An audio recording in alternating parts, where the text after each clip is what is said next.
Doctor Arshad Mahmood hair. आज की video के अंदर हम एक बहुत इंपॉर्टेंट टॉपिक पे बात कर रहे हैं जो कि है एडिनाइड्स का।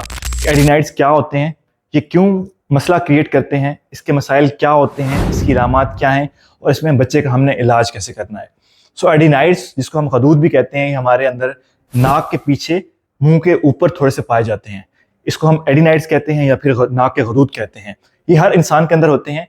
ये बच्चों के अंदर बड़े साइज के होते हैं और फिर जैसे बच्चे बड़े होते हैं तो इनका साइज छोटा हो जाता है और अडल्ट पॉपुलेशन के अंदर ये बिल्कुल छोटे हो जाते हैं। एक नॉर्मल स्ट्रक्चर है और इसका काम ये होता है कि हमारी इम्यूनिटी को डेवलप करते हैं।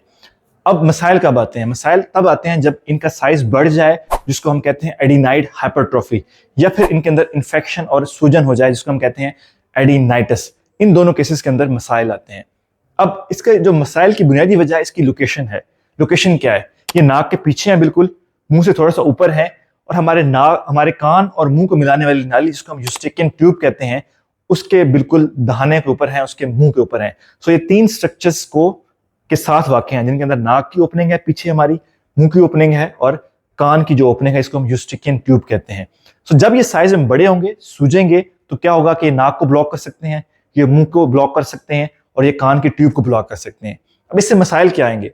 जब ये नाक को ब्लॉक करेंगे तो क्या होगा? नाक से बच्चा सांस नहीं ले पाएगा। नाक के अंदर जब सिक्रीशन जमा होगी तो वो उसके नाक से पानी बहेगा, नाक के पीछे पानी बहेगा, जिसको हम पोस्टनल ड्रिप या केरा कहते हैं। नाक के साथ जो हमारे साइनसेस होते हैं, हड्डियों के अंदर जो खिला है, उनके अंदर इन्फेक्शन हो जाता है, जिसको हम साइनोसाइटिस कहते हैं। इसी तरह जब ये कान की नाली यानी यूस्ट्रिकियन ट्यूब को ब्लॉक करेंगे तो क्या होगा? कान के अंदर इन्फेक्शन हो जाएगा, जिसको हम ओटाइटिस मीडिया कहते हैं। और बाज़ दफ़ा ये इन्फेक्शन बहुत लंबा हो जाता है, जिसको हम क्रोनिक सुपरएटिव ओटाइटिस मीडिया या ओटाइटिस मीडिया विद इफ्यूजन कहते हैं। और बाज़ कंडीशन के अंदर बच्चे की हियरिंग इफेक्ट होती है और उसको जो छोटी छोटी आवाज़ें हैं वो सुनाई नहीं देती। जब ये मुंह के ऊपर होते हैं तो मुंह ब्लॉक करेंगे तो बच्चा सांस लेने में मसला आएगा, उसको खांसी होगी, उसके गले में दर्द होगा। ये सारे मसाइल इसकी वजह से होते हैं।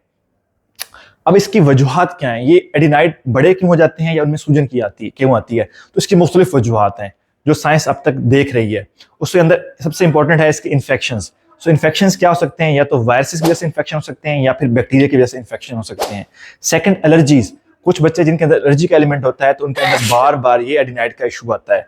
थर्ड इज गैस्ट्रोएसोफेजियल रिफ्लक्स, यानी जिन बच्चों के अंदर तेजाबियत पाई जाती है, जसाबियत होती है, तो तेजाब जो ऊपर की तरफ उठता है तो वो एडिनाइड्स को भी इन्फ्लेम कर सकता है, उनका साइज बढ़ा सकता है। गैस्ट्रोएसोफेजियल रिफ्लक्स यानी मैदे की तजाबियत भी इसकी एक वजह है। फिर एनवायरमेंटल पोल्यूशन। जो पोल्यूशन है वो हमारे बच्चा जहाँ पे सांस ले रहा होता है, क्योंकि एनवायरमेंटल पोल्यूशन बहुत ज़्यादा है एनवायरमेंट में आजकल, तो उससे भी एडिनाइड्स जो है उनकी इरिटेशन होती है, इनकी इन्फ्लेमेशन होती है, उनका साइज बढ़ जाता है। फिर सिगरेट स्मोकिंग, अगर घर में कुछ स्मोकिंग कर रहा है तो वो भी एडिनाइड के साइज को बढ़ाने के लिए और इसके मसाइल क्रिएट करने का वजह बन सकती है। फिर है जेनेटिक काइजेस, यानी मौरूसियत का एलिमेंट। अगर किसी फैमिली में किसी बच्चे को ये एडिनाइड का मसला है तो उनके दूसरे बच्चों के अंदर आम बच्चों के निस्बत एडिनाइड से बड़े होने के चांसेस ज्यादा होते हैं। ये डिफरेंट वजूहात हैं जो बच्चों को इसकी वजह मुतासिर कर सकती हैं। इसकी तशखीस कैसे की जाती है? तो तशखीस के लिए कोई खास एक्सरे या टेस्ट ऐसा नहीं है जो 100% तशखीस कर सके। इसकी तशखीस का मेन जरिया इसकी हिस्ट्री है मरीज की और उसकी इलामात हैं। उसके बाद जो इसका मुआयना मरीज से किया जाता है और फिर उसका जो एक्सरे किया जा सकता है। एडवांस टेस्ट के अंदर इसकी एंडोस्कोपी है और उसकी फ्लोरोस्कोपी है। ये सब टेस्ट करा के पेशेंट की तशखीस की जा सकती है। इसका हल क्या है? इसका हल जो है वो है मेडिसिन और ऑपरेशन। अगर तो आपके बच्चे के अंदर हल्की फुल्की इलामात हैं, उसको कभी कभार मसला हो जाता है, उसको कोई और मसाइल नहीं, उसके कान में इन्फेक्शन नहीं होता, उसके नाक से पानी नहीं बहता, उसको सांस लेने में मसला नहीं आता, तो आप उसको सिर्फ मेडिसिन मिलेंगी, उसको मेडिसिन दी जाएंगी।